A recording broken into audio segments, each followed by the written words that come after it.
Let's call the meeting to order. It's a meeting of the Town of Norton Zoning Board of Appeals for September 15. We have a few items on the agenda, each of which was continued from the last meeting in August, by the way.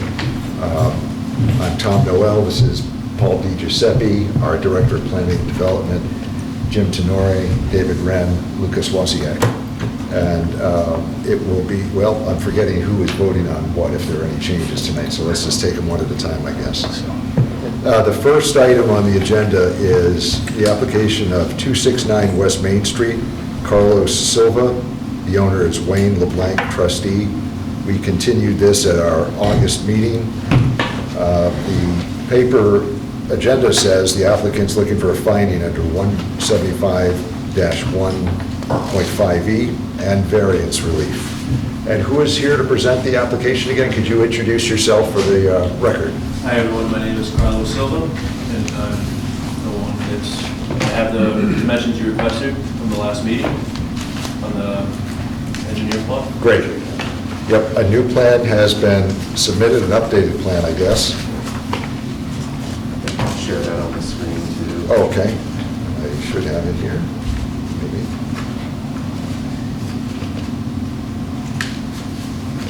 There it is. Great. The new plan is on the screen. It looks a lot like the old plan, except that it contains some more information. For the record, the plan is dated 7/2/21, revised 8/19/2021. That's the 8/19 revision. I assume is what's up on the screen. I can't see it. It's a little far away. But we had asked the applicant to present a plan showing the setbacks at various positions, and it looks like the applicant has done so. Also in the file is actually the planning board decision, finding a decision dated August 6, it looks like, at least that's when it's stamped, which is a special permit, Yes. permission to allow the conversion of the existing building at the locus into a duplex in an R40 zoning district. So we have that as part of the record as well. And last week we had gone over the plan with the applicant, and I thought the applicant had said they were going to be or possibly going to be removing some of the exterior features. And by exterior, I mean that's outside of the footprint of the actual building. It doesn't look like they are, but I'll let the applicant update us on that if the applicant wishes to do so. I see that there are several lines drawn in, distances to side and front yards that we had indicated we need to see. This is in on any plan that we accept. This is in the Village Commercial District. One item we have to take care of, we would have to take care of, is that duplex requires 26,000 square feet of land. This has, do you know? Offhand, it's here on It says 12,075. 12,075, okay. There you go, thank you. So that's one item of variance, and then others up for discussion as well. But that's why we needed to see these distances. Yep. So does this plan reflect what you intend to go with? Yes, as of now, I'm going to go with this. If I ever want to go do anything in the future, I will contact Nick to make sure I'm in compliance. Because it looks like it still has the ramp Yes. or the wraparound I'm gonna- ramp, as we called it last time. Okay, that's fine. We just wanted to, Correct. we needed to see what was intended, because this will become part of a decision. I guess since this is now, it's converted to an R40, I mean to a duplex residential, I don't know if that means we need to do a 175E, because was it a pre-existing non-conformance or not? I'm not sure. But we can ask, council is present, or was present. Actually, can we see the screen of participants?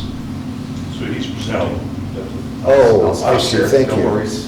Here we At go. least if we could see the participants, that's what it means. Yeah, he is on. Okay. Town council is present. This was Amy Questle, thanks for being with us. We actually, I don't think, asked you specifically about this in the interim. This was before the planning board being converted into a duplex. They gave a special permit to convert it from business use into a duplex. I was just curious, does this need a 175E finding determination that it's not anymore non-conforming, since it wasn't a residential use until a month ago? Amy, do you have anything to add to that or respond to that? So, I'm sorry, can you give me some background? Sure. It's a, Building on West Main Street. it's a building on West Main Street it's a mixed-use commercial property. It has a 2-bedroom apartment on one side, and it had a hair salon on the other side. I've already gotten a special permit to convert it over to a duplex. Now I need a variance to allow for there to be a duplex on the lot with the current size of the lot. And what I'd like to do is have a 1-bedroom apartment on the spot that was used as a hair salon. Instead of have it used as a hair salon, just have it convert it into a 1-bedroom apartment and keep the 2-bedroom apartment on the other side. So we have a couple items of variance relief we can see that we have to grant. I'm just wondering if we also need a 175E determination, since I guess it's considered a non-conforming use. The question is whether it was pre-existing, because that was as of the time of zoning. I'm just not sure. I'll throw that open to the board for comment as well. But I see from the existing garage, 12 feet to the rear property line. And this says in Village Commercial, 20 feet is required. Do you agree? Yes. So you would need a variance for the existing garage to the back line, although it's been there, it's existing as of this time. He's not doing anything with it, Right. so maybe we shouldn't, he hasn't asked for that. Maybe we don't need to do anything there. Primarily, it's the undersized lot size, requires 26,000 square feet. This is down to 12,000. I believe all the other setbacks on the main building comply. Members, do you agree? Well, the setbacks I do. Minimum side yard are 10. Yep. Village commercial. Oh, this is an R40. So, Mr. Chairman, Yes, is what they're trying to do allowed in this district? they got a special permit from the planning board in August to convert it to duplex. It's in an R40, my apologies, I said it was village commercial, it's R40. And R40 is allowed in that, so a duplex is allowed in an R40 by a special permit? Correct. Correct. Yeah. So what variances are they seeking? Lot size is one variance that would be needed. It's what's required here. I think they would get it. 80,000 square feet is required for a duplex in an R40. Yeah, in all residential zone districts. I think 80 for duplex is required in all 3 Oh, yeah, okay. residential districts. And this has 12,000 and something square feet. It's an existing building. Right, Yep, so what's their hardship? well, we're going to get to that. The hardship is that it's been converted, and they're looking for relief from the zoning bylaw. Well, has it already been converted, or, because they can't convert it without relief from you? Correct. Okay. It had been to the planning board last month, and they are seeking relief from us to convert it now, for the variance relief. And Amy, there hasn't been a physical conversion. They're looking to purchase the property.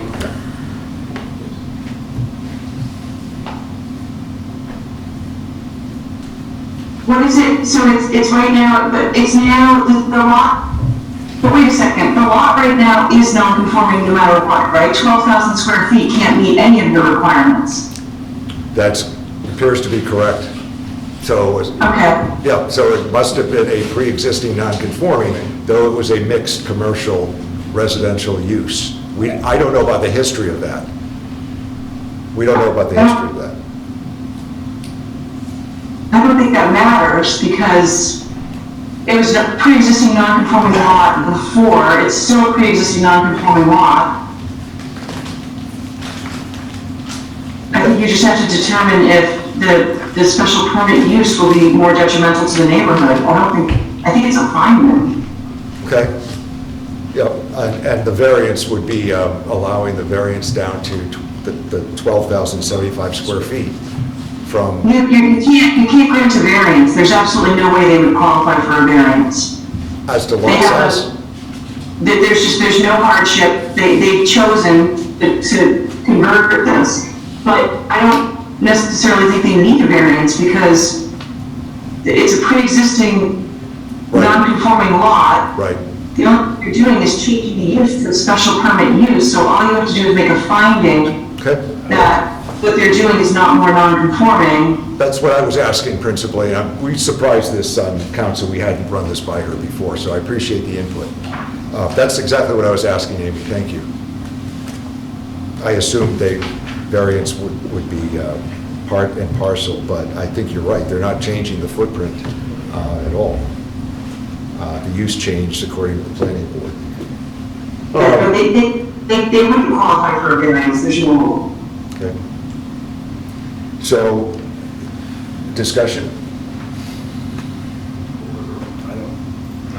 No. No, fine with it. No discussion. Okay. Are there any members of anybody in attendance wishing to speak in favor of or against the application as filed? Other than the applicants? For the record, nobody appearing. Any questions of the applicant? They were here before us last month and explained what was going on, and now I think we see what we need to see and what we want on the plan. Yep. To see that the building is essentially staying the same at this point, and if they ever change it, they would have to come back again. Yeah, the only issue we really had last time was that there was hand-drawn in steps and stuff. Yeah, and I think they said they were removing some of it, I'm Yeah, not sure, so. We have what we need, I think, in front of us. Okay, agreed. And is there, wait, if there are no other questions, is there a motion to close the public hearing? I'll make a motion to close the meeting. I'll second. All those in favor of closing the public hearing, Mr. Wren? Yes. Mr. Tenori? Yes. Mr. Noel votes yes as well. Okay, is there a motion for a finding under 175E that the proposed use, as approved by the planning board in August, somebody's computer's making noise, would not be substantially more detrimental to the area in terms of light, noise, activity, the other factors enumerated in the statute, such that we can make a finding that this will not be substantially more detrimental to the area. I think I repeated myself in the motion, but will somebody make that motion? I will make that motion even with the repeats. I will second that motion. Okay. Is there any further discussion on that motion? No. Mr. Wren, I vote yes. Mr. Tenori? Yes. Mr. Noel votes yes as well. Okay, thank you. We'll draft up the decision within the next couple of weeks, get it posted. Then there's an appeal period, as I think you know. Mr. Iafredi can assist you with any other questions you have. Or Paul. Thank you very much. Thank you. Have a good night. Thank you. Good luck with it. Thank you.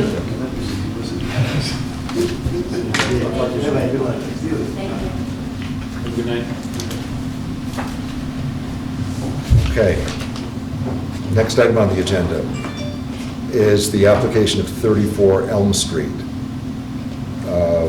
The owner is Mr. Fareed, who was before us last month and who was before us a couple of years ago. Applicant is Edward Levine, who I think we were told is the contractor. And Mr. Fareed wants to erect a accessory building to house 13 antique collector cars. Has made it clear to the board that they're not for purposes of repair or commercial use or anything like that. This was before us in 2019. We did ask Ms. Quessel to participate in this time. In 2019, there was a vote taken, and A similar but not identical application was denied. An appeal was taken to the Superior Court, I believe, and as I noted at the August meeting, the appeal was still pending, so I wanted to check with our town council, who's been handling that appeal for us, as to the status of the appeal and what this does vis-a-vis the appeal and which we should consider first. As I anticipated, the case has not yet been dismissed, but I will ask Ms. Questle to bring us up to speed on where the case is, and I understand it was active as of even just a couple of weeks ago, so I'm glad we asked. And then ask Ms. Questle also about the application itself.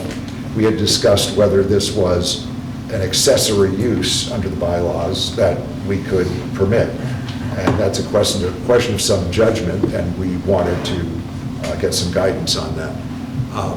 Amy, can you first bring us up to date on the litigation and where that stands? And we're aware, by the way, of the 2-year rule that we can't take affirmative action on an application within 2 years of an application that was denied at the same locus for virtually the same thing. That 2-year period, I don't know if you had it in front of you, Amy. I think it's September 26th. It's later this month, in a week or two. It's September 28th, and so, Mr. Chairman, you cannot take up this application right now. So under 48, Section 16, they would have to go to the planning board. The planning board would have to determine that there's enough changes, et cetera, et cetera. So on September 8th, after we had reached out to Mr. Fareed's attorney numerous times, he finally filed a joint motion for a remand.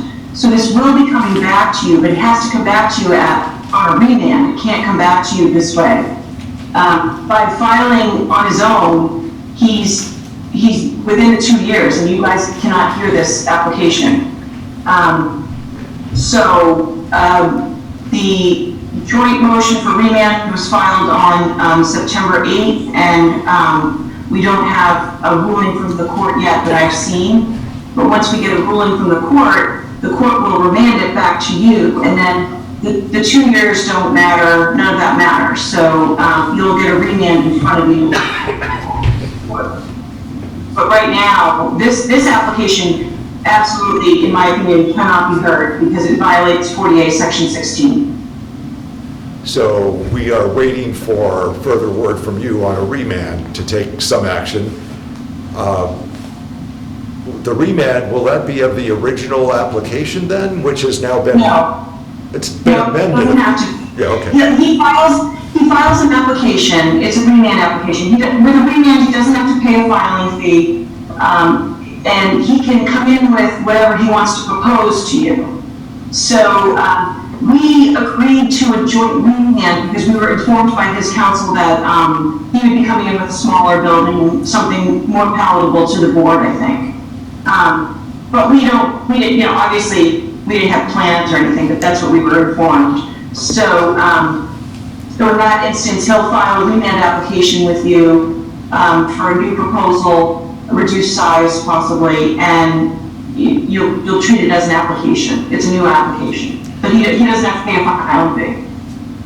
Okay, so with this existing application, do you recommend, can we take no action on it, or should we continue it? You need to deny it. Actually, you cannot hear this, and so if you take no action, it will be constructive approval. Okay. So you need to deny it due to the fact that it was filed within the 2 years, and the provisions of 48 Section 16 were not followed. Sorry. Okay. So, Mr. Fareed, I wanted to check with counsel because I didn't want to get in the way of anything that might have been going on in the litigation in the town's favor. And I'm glad I checked with counsel because obviously, we need to approach this under a proper procedure and not get in counsel's way.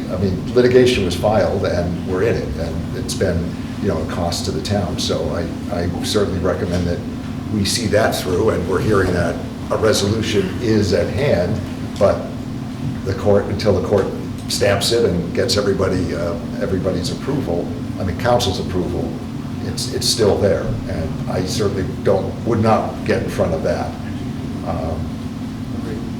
Okay. I'd suggest that Mr. Fareed consult his counsel on that, and I assume he would echo what Ms. Questle is talking to us about right now. So, Mr. Chairman, I wasn't aware that Mr. Fareed was there. If Mr. Fareed, the best, and again, I represent the town of Norton. I don't represent Mr. Fareed. Of course, yeah. I would suggest that the board entertain a request to withdraw without prejudice from Mr. Fareed. That way there is no denial. But, yeah. Mr. Fareed, do you want to make that request now? Then it sounds like when the court does its thing, you'll be back here. No new charges, apparently, no new town, fees, but we'll come back and then discuss it. We still have the question, however, on whether this is an accessory use, a proper accessory use. This is a non-conforming because there are two residential structures on it. There's a back building that's a carriage house, as it was described. So we have to make a finding under 175, 1.5E. And part of that is whether this is incidental to the primary use, and the other bylaw applies as well as accessory use. We haven't reached resolution there, but it sounds like we should take that up later.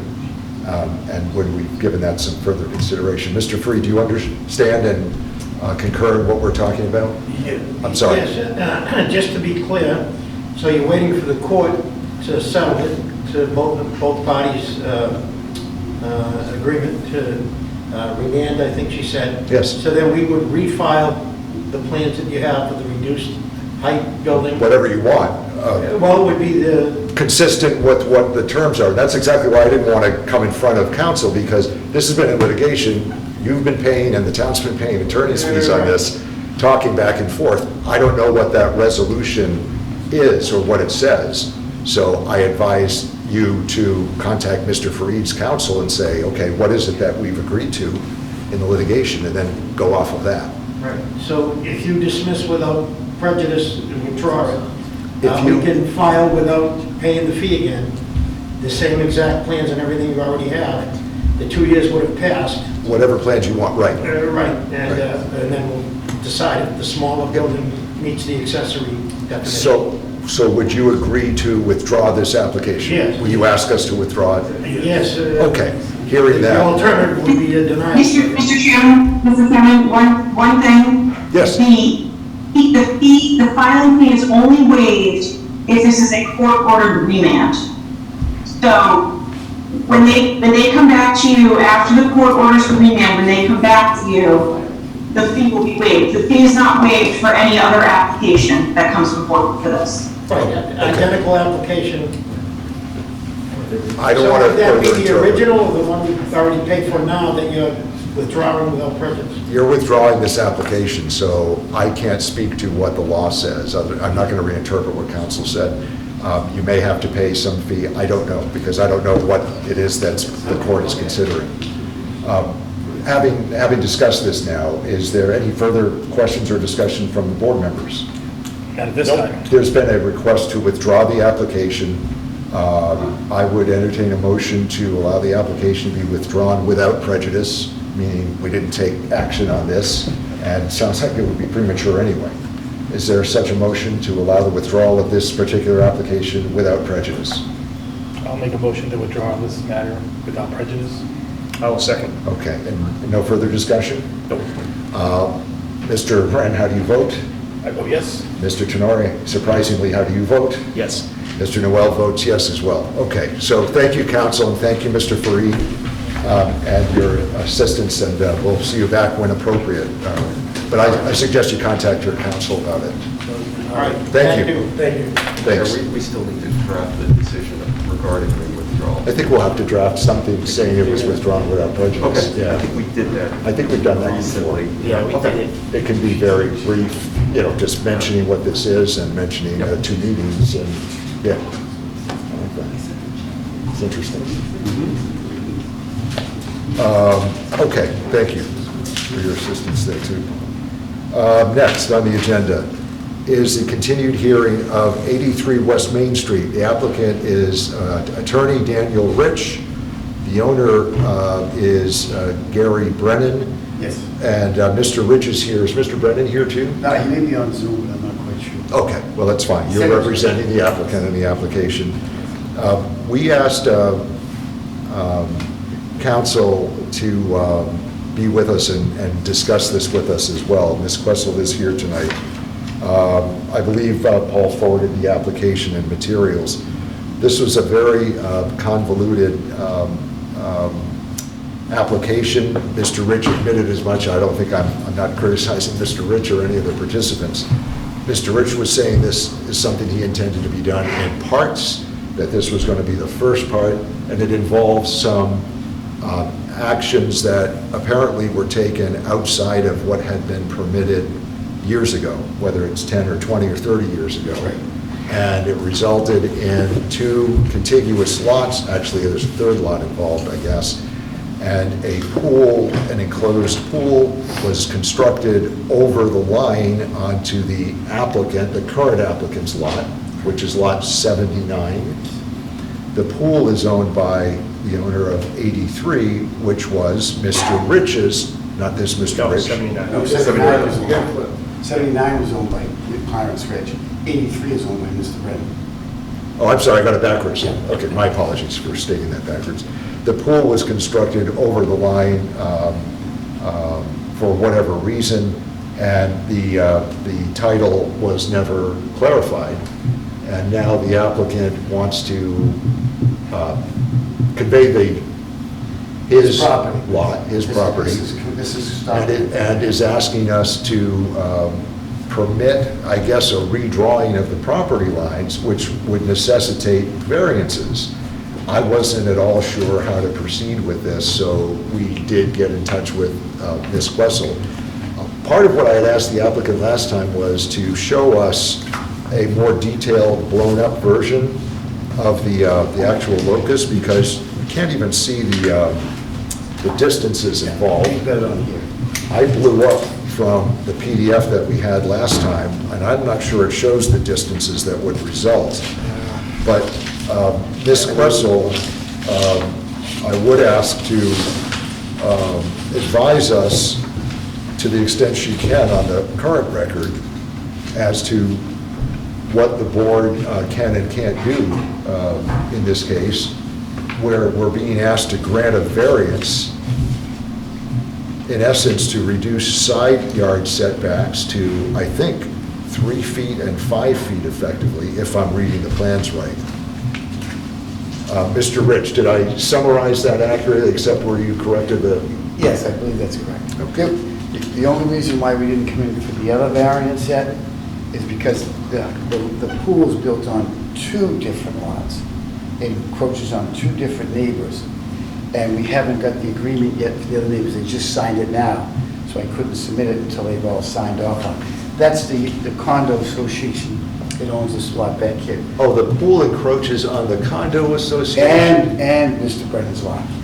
There's 2. I didn't remember that or Yeah. realize that. But we're not, the other one is not right to bring in yet because we haven't got the contract signed to proceed with the variance. And the reason we couldn't is because we needed 12 different signatures and one person had died. We had to wait. You did mention that. You Yeah. mentioned that last month. And I wanted to get it in a timely fashion, but I can't get it in before everybody signs off on it. Okay. Just for clarification, for the lot sizes and the distances, and I know Amy has to, I'm going to ask Amy to offer, her opinion as to what we can and can't do here. But this would result on this applicant's lot with what, a reduction of the Yes. side yard setback from? Well, two actually. We're asking to convey 160 square feet. Mr. Brennan would convey 160 square feet. And counsel, if you can't hear, say so. Mr. Brennan would convey 160 square feet, and it's a elongated triangle. Right, yeah. Go ahead. And Mr. Brennan's lot is non-conforming pre-existing, but we're making it 160 feet less non-conforming. Because the lot only had 13,000, now it's gonna be down to 12,000, I think, 962 when we're done. So it didn't have, it was a valid lot because it predated zoning. Okay. So it didn't have the required square footage if you would have built today, but it was a pre-existing non-conforming. And now you're looking to reduce the It's square going to footage. reduce 160 square feet, By so I think I need 160 the square variance for feet. both. I think that's in the application, it should be. And then what would the resulting side yard setback be to the new line? I think that There would be two measurements, right? The longest and the Right. short. See, that's what I did see on the plan, and that's, 3.1 feet, I think this shows. Oh, yeah, it does show, It's right here. Chairman, it does show like You've blown it up. a proposed line. I see the proposed line, so is it 3.1 Yeah. feet Yes. That's what. at we're its trying to closest get point? over. Oh, Yeah. is it, it's not parallel with the diagonal line? It's though. parallel with the garage. It's right there along the garage. Okay, oh, that is the back corner of the garage. Yeah. I was looking at this part. Yep, no, it's right here. So it's That's the back. 3.1 feet at the back. How close is it at the front of the garage? It looks like it's gonna be the same. It doesn't show it. It but doesn't looks like show it'll it. be Is the it same. parallel? So it looks like it. Yeah, right, it does not show on here, what would be the 3.1 feet? Okay, so that's the variance along, and then the lot size that's being requested for this application in this lot, realizing that the other two parcels would then come in with their own applications at a later time. Right, once we get the signed contracts, the attorney told me he's got them all signed, so we're pretty close to preparing that one. And counsel is with us. I have many questions, but primarily, how does a lot line get redrawn by a sale like this, correct, from one lot owner to another, if it's permitted, right? And that, They need to file an approval not required plan with the planning board. rather than us at this time? Well, they're starting with you because they need a variance to be able to have an approval not required plan endorsed. Okay. Is the frontage changing at all?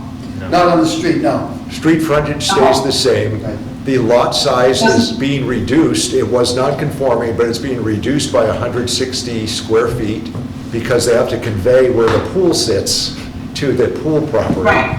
And then, yes, and then it's the side yard setback, of course, to the garage is being reduced down to 3.1 feet. So they are asking for that variance and the lot size variance, but this is their created, Right, well, go ahead. First of all, they're taking from 83, correct? Correct. Yes, Okay, and 83 right now is pre-existing non-conforming lot, it does not meet the lot size. That's correct. So 83 will become more non-conforming, That's correct. yes. which that is not allowed. And so, regardless of what's going on 79, they're not allowed to take property from a pre-existing non-conforming lot and make it more non-conforming. Furthermore, this, there's, in my opinion, there's no way for them to prove a hardship. So there's no soil shape or topography. This is a self-inflicted hardship. So there's not much this board can do, in my opinion. Okay, a question. One could say, and Mr. Rich may be about to say this, but let me take the mic here. One could say that the hardship was actually created by the neighbor who built his pool encroaching on this applicant's lot, although I don't know about common ownership back then. I believe Mr. Rich is saying there was not common ownership. No. That was one question I had, because the neighbor building his pool onto this lot 30 years ago, and it was a long time So ago. whatever portion of the pool that's encroaching on his lot should be removed. I don't believe that they can be forced to remove it. Second of all, he actually got a variance by this board in 1980 to build a pool over there. So there's a variance granted by the town, so he could build a pool. The town, somewhere along the line, dropped the ball, because the variance was granted and it's recorded. Well, the variance is recorded. I'm not sure Well, to if this, clarify- I'm not sure if the pool sits where the variance says it should I sit. don't know, I couldn't tell you that. But that Amy, would, we believe, Sure it doesn't. we I'm sure believe, it doesn't. If it's on the wrong lot, it doesn't. right. there's a belief that the pool, there's a belief through some town history that the pool was built, an in-ground pool was built, just the pool itself, and later on in life, it was covered with this larger structure, and that larger structure is what is now on the neighbor's lot. Right. So they should be that portion of the structure then. I mean, whatever's on the neighbor's lot should be removed. This isn't, unfortunately, this isn't gonna work because if so for example, if the neighbor had a 2-acre property and had, hundreds of, or an acre left over, an acre over what he's required, he could then, or she could then transfer some land to this property. But it's a non-conforming, I mean, there's case law after case law. You cannot make a non-conforming lot more non-conforming. It was just, I say just, it was probably 4 years ago, the Bruno case, the Pallets case, all of those cases that were in the SJC can't do this. But specifically for lot size, you're specifying? Yeah, so what happened in those cases where they got an A&R, they A&R'd the 2 properties, and they sold one of them, which made one of them non-conforming, and therefore they were subject to enforcement. Could you give me those sites, please? Because I'm not so sure this is the same type of case. I'd have to see that, please.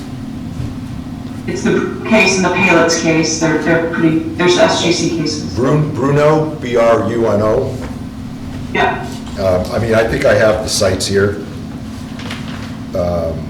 I had, Actually didn't cite those in anything recently to you guys because this is not there's not an A&R in front of you right now. I see. They're seeking to get a variance before they get an A&R, but they still need an A&R, and if they have adequate frontage, they could get an A&R, but they don't have adequate lot size, so then it comes down to the building inspector would then be obligated to issue enforcement because of the lot size. They made it smaller. Yeah, then the frontage would need to be 120 feet. Oh, well, then they can't get an A&R. I'm sorry? Oh, so they can't get an A&R unless they have adequate frontage. They have to have 120 feet of frontage for the A&R. there is, what, 106? 106 and 100. So they can't even get an A&R, so they can't separate these lots.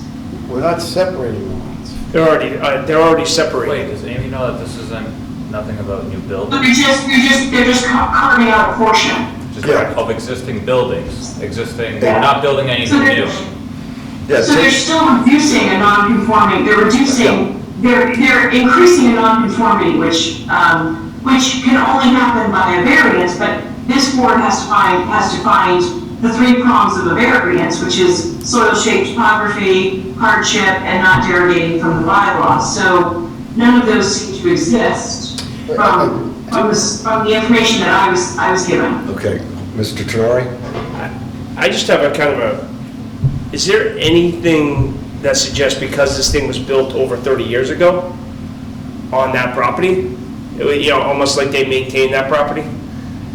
No, because, so if this was built 30 years ago and it actually hit the property line, then it would be a pre-existing non-conforming structure. But once it goes over the property, now which is the town wouldn't be involved if it went over the property, that's a private matter. But now that they're asking to reduce an already reduced lot, they need a variance, and there's not a lot of backup on that. Can I just tell her? Yes. I really disagree with it's not a hardship. We didn't create this hardship. The owner died and left the property through a will to his relative. And obviously the relative now is inherited this property. So to me, that's clear hardship. He had nothing to do with it. So unfortunately, the hardship has to be derived from the soil shape or topography of the lot. So a personal hardship unfortunately doesn't qualify. particularly, if the hardship was created by the landowner, which it was, that's when the Wayland case comes in, and the Wayland case is clear that you cannot grant a variance if the hardship was created by the landowner. In this case, it was the neighboring, it's not this applicant who created it, it's the neighboring property that created this hardship by overbuilding, right? By building. Right, so that would be a private matter between the two. Yeah. Glad I Oh, yeah, felt I no, needed to listen. ask, and That's why we're because here. we've never seen anything like this. What's that? You have granted, you have done that, but made a non-conforming, more non-conforming on Carter Street, because I came before you on it. What was it? Yeah, we had a lot on Oak Street, Yep.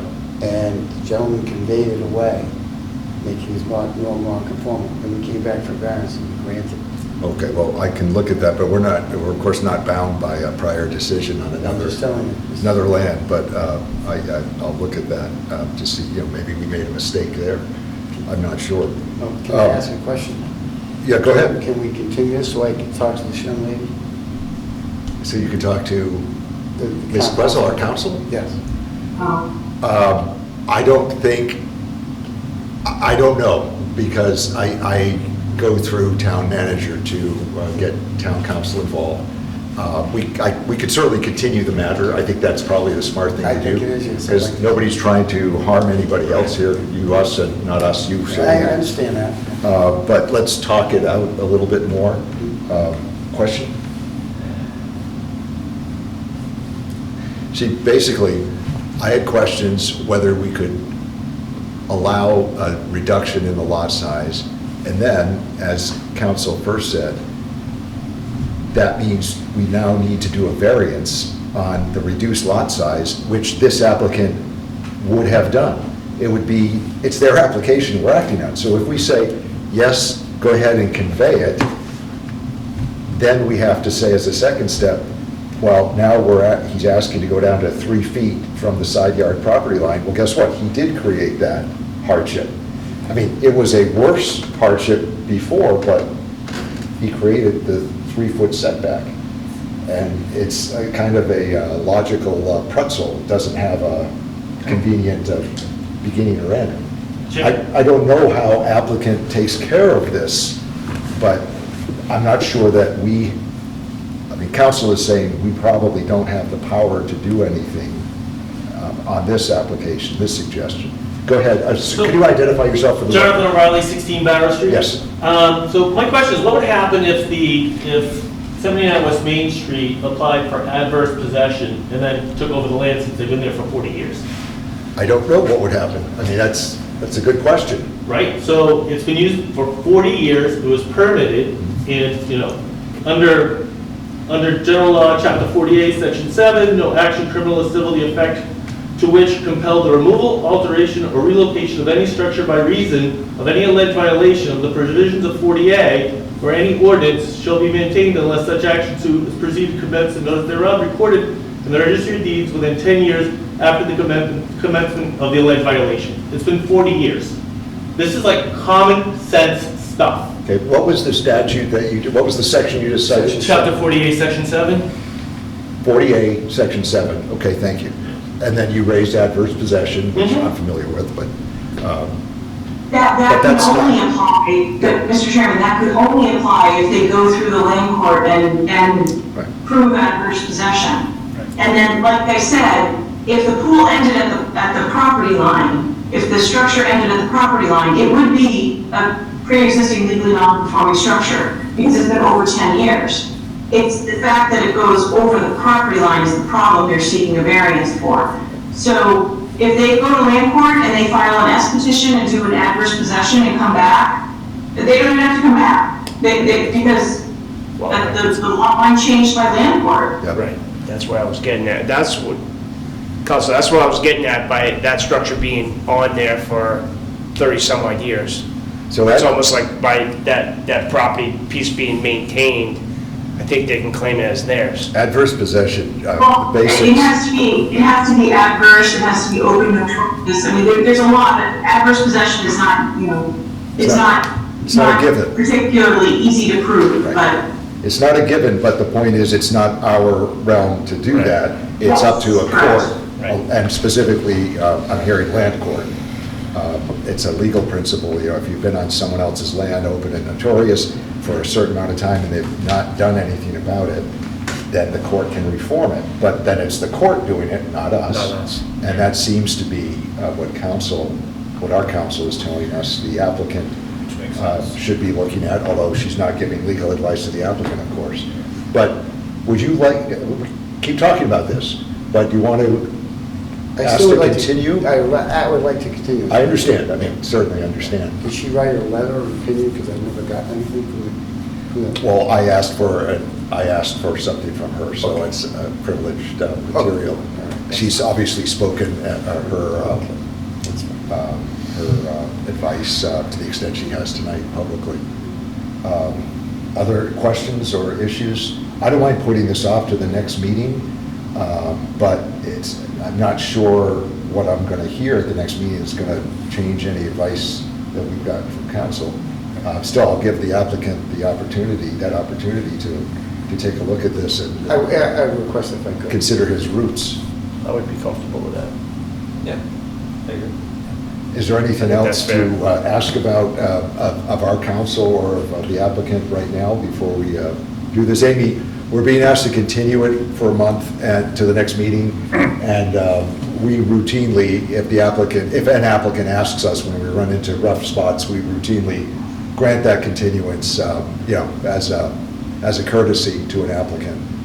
So What would that date be, Mr. Chairman? October 13th. it is October 13th, 1 month from today. Okay, thank you. Anything further to talk about right now? I think you understand the advice we're getting and tonight, and I think we understand your predicament, but it sounds like you may want to look into the other option of We've thought about that. reforming it by way of court. But, Yes, go ahead. but does it make more sense to try to do it amicably than to force your neighbor to give it to you for free? It's not a question of amicably or not. It's a question of jurisdiction and what we can do. We're pretty careful not to do things that we can't do, because there's always somebody who's going to come in and say, well, you couldn't do that. You had no right to do that, and we don't put ourselves in that position. I mean, you heard tonight, Mr. Rich saying we might have made a mistake a few years ago. I don't know what that case is. I'll be interested to go and look at it, but, if we did it, that's not good. So, right now, yes, go ahead. Amy, just to clarify for myself, but if I'm understanding this correctly, the underlying issue here is we have a non-conforming lot, and if we sell off a piece of that lot, so we are now increasing the non-conformity, and that, forget about the setback issues. Right. Just cannot happen. Is that accurate? 'Cause that seems to be the underlying problem here. Correct. You cannot increase the nonconformity without a variance, and then you have to go to section 10 and your bylaw and show that hardship came from soil sacred topography of the lot. Variances are extremely hard to prove. And then the way I saw it would be a 1.5E first, because we'd have to consider whether this makes it substantially more non-conforming, which we could do, but then the next step is the applicant needs a variance of the side lot setbacks from whatever it is, 15 or 20 feet down to 3.1. And then bingo, the first vote he created the hardship. It's kind of a catch-22. Whereas the land court can reform it and, order that the land is now, the lot lines are now here through adverse possession, maybe something else. I don't know, I'm not an expert in land law. Right. What could they issue an easement? Like, how would that work? I don't know what the land court can do. That's up to your council and the court. It's not, it wouldn't be an easement. I don't know what it would be. It would be a reformation, I guess, of the lot lines. to grant the 160 square feet, which is, I assume, what you'd be asking the court to do. I don't know though. That's up to Mr. Rich's, Attorney Rich's further consideration. I'm not sure an easement wouldn't work. They wouldn't ensure title. I don't think they would. So, but maybe if I could get a continuance. Okay. Yeah. The next meeting is October 13. Is there a motion to continue this matter to October 13? I don't know what date the application came in. Are we bumping into the 100-day rule? I don't believe so. I got the date of July 30th. On the application? Oh, that's the date paid, sorry. Yeah, but didn't this come in front of us August? Yeah. We first heard Yeah, about it's this, the but what date, 16th, so- what date was it filed? Oh, you're right, so it wouldn't be 3 months. Yeah, it wouldn't be 3 months. Yeah, we're It good. would have been filed back in, We received the application on July 17th. July 17? Okay. August, September, October 17 is going to be 90 days, so it's fine till October 13. If it goes beyond that, we would need an extension in writing from Attorney Rich. But we're fine right now on that. I just always have it to just check that. So is there a motion to continue this till the meeting of October 13? And we could say, actually, why don't we say 7:05 in case a simpler application comes in first? Is there such a motion? I'll make a motion to continue this meeting to October 13th at 7:05 PM. I'll second. Any further discussion? No. Thank you. Mr. Wren, how do you vote? I vote yes. Mr. Tenore? Yes. Mr. Noel votes yes as well. Okay, don't hesitate to communicate prior to then, with ideas, or you can contact counsel. I can't give you permission to employ counsel.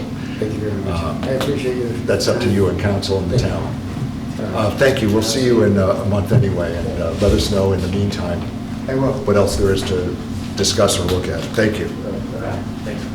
Excuse me, the board, this is Gary Brennan, owner 83 West Main Street, and I'm trying to sell the property. Hold This is the- on. I'm sorry. We continued the matter already.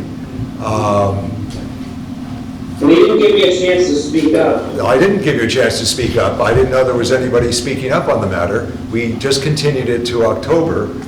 Can I ask you to, if you have something to ask or say, put it in writing or come back in October? Okay. We're going to be here in a month doing the same thing. All right? Thank you. Okay. Amy, thank you. Thank you. Hold on one second. We had just a quick question, and I don't know if Paul had talked to you about this either, on local preference for the last 40B.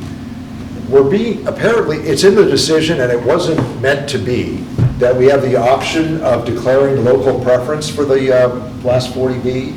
And I don't think we intended or discussed that it be in there. So the permit holder is now asking us, are we going through with that, or are we waiving that? And I don't have any background on this local preference element. Is this something that you are familiar with? So not really, because what happens on the back side of a 40B, I want to call it, so once a 40B a decision's been issued, there's all kinds of stuff that happens with mass housing and the lottery agent, the monitoring agent, all those things. Yep. So I do know that your mass housing consultant, Judy Barrett, did recommend that you do not go for, that you waive this. That we do waive it. Okay. It's generally my practice to do whatever Judy says because he knows what she's talking about. So I would treat it as a minor modification, which can happen. It just goes on your agenda and you make a minor modification to it and you just take out that sentence or whatever it is. This might give us the option too, as it is. I don't know. I'll read that. But okay, thank you.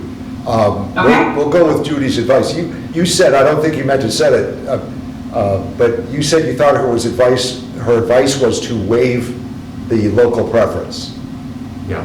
That's what I thought Paul said. Yeah, Paul, is that correct or wrong? Yeah, she had sorry, I'll put, so her consulting firm had completed a study that showed these local preference requirements have had adverse impacts on certain groups, particularly minority groups. So when you think about a town like Norton, if we said at least 70% of the affordable units be provided to Norton residents, and we are over 90% white, we are contributing to that issue of minorities not being able to. So when I emailed Judy, and she did point out that the condition that we have here did say we were opting, I guess, lack of a better term, opting in, but it's subject to approval by DHCD. She did say we could communicate with DHCD and say, based on these findings of this report, we're now changing our perspective and we don't want to opt into a local That preference. seems to then be the easiest thing, to just write a quick letter to DHCD saying that we, then we don't have to modify the permit. That sounds much better. Like I said, on this kind of stuff, Judy knows way more than I do. Yeah, that's what she was and that's what she was recommending. I would do whatever she says. Okay. Ms. Questle, thank you very much for attending tonight. I appreciate it. We appreciate it. And we'll discuss October 13th. Thank you. Good night. Good night. Sounds good. Good night. Thank you, Night. Very helpful. So I guess as far as what I'm looking, if you're able to tonight, if we're able to get direction from you to tell me, should we decide not to go that route and opt out, again, not opt out, but like a better term, opt out. Communicate that we're not exercising a local Right, preference. for these reasons. I know that exercising local preference requires a lot of procedural things to happen too. Yes, it does. A lot for all of other town officials as well. I mean, it involves analysis of population and a lot of things. It would be a lot of work that we're not equipped to do. Paul's not equipped to do. We'd almost have to hire another consultant to get us through. I mean, we'd have to probably hire Judy to do it with us. That is true. I mean, that's not, it was until, Judy had mentioned this issue about local preference that, that just bothers me that, this has such an adverse effect. If you're in a big city with a lot of diversity in it, it's probably not an issue. But when you're a town like us, that's not very diverse, we could be taking away an opportunity from someone who really needs it, but they're not here. So the question, local preference would be better if there are lots of Norton people looking to move into this development, to one of the, 15 units or something. And it's not a huge number of units. It would give local preference to 70% of whatever that number is to Norton residents. I'm not sure we have a rush of people from Norton or not from Norton. I have no way to gauge that. But given the uncertainty and given the advice from Judy Barrett, and given that if we elect a local preference, it involves a whole other procedural morass for the town to meet that, to do it right, I just feel that we should simply write to DHCD saying under paragraph whatever, after further discussion, we, the zoning board, do not wish to pursue a local preference, it's called.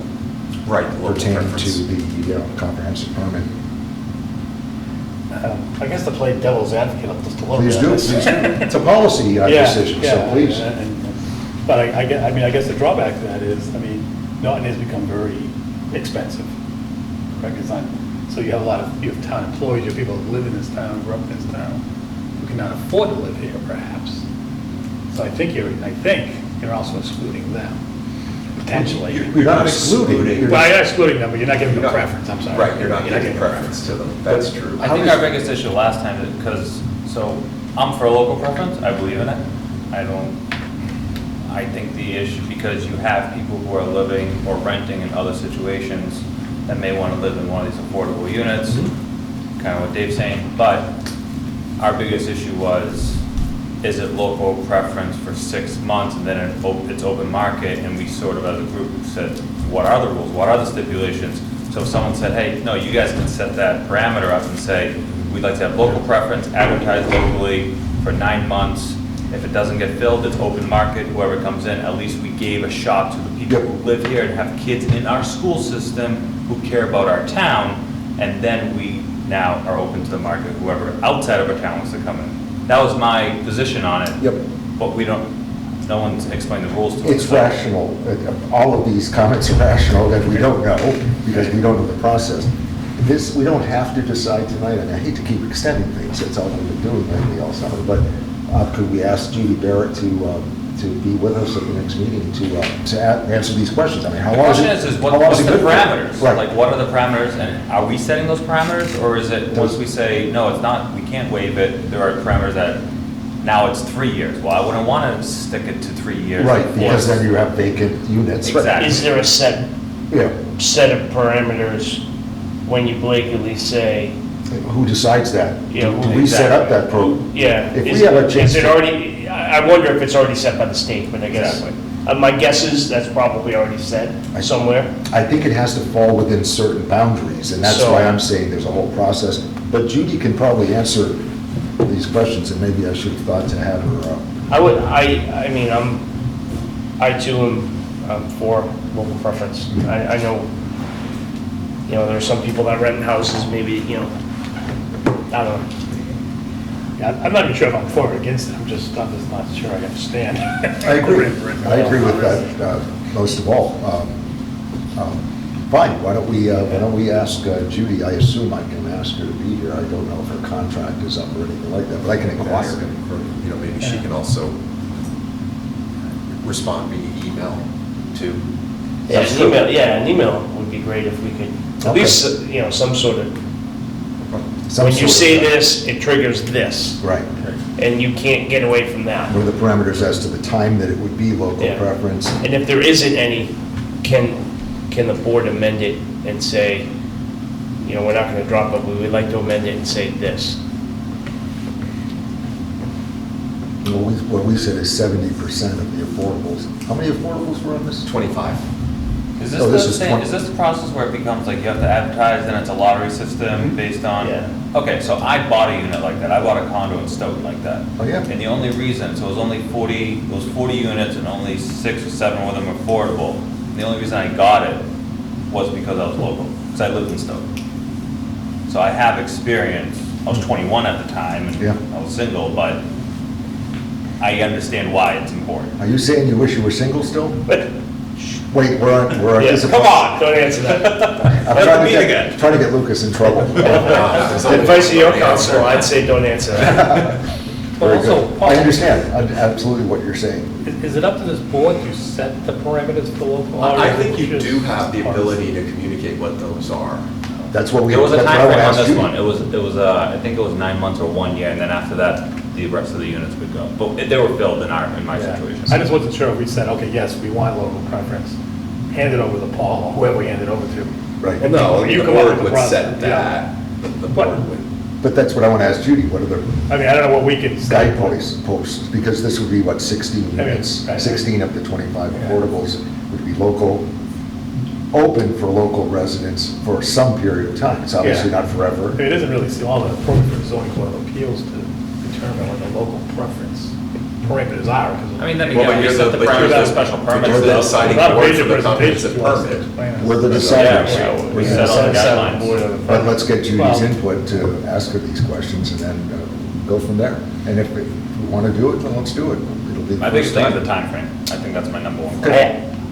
This has been done in the past in this town because I applied for one. Local Back when, preference? yes, Okay. I did. It happened right off of John Scott, that when you make the, 40B, I remember going to the Norton Middle School. Strawberry Fields. Yeah, might have Is that what it was been. called? Yeah, Off of Maple. yeah. I didn't know. You- Because I remember having to go to the Norton Middle School. That might have been when I first joined the board. Yeah. So it's been done before. There's been a local preference because I've gone and applied. I'm going to look at Strawberry Fields, which I may or may not have a copy of now. Yeah. So and yeah, when I was, I didn't get it, but I remember going and being and applying for it. think that was off Maple Street, and. Yeah, it was off John Scott, you make the right, it's down there on the left. I Okay. can't remember the street.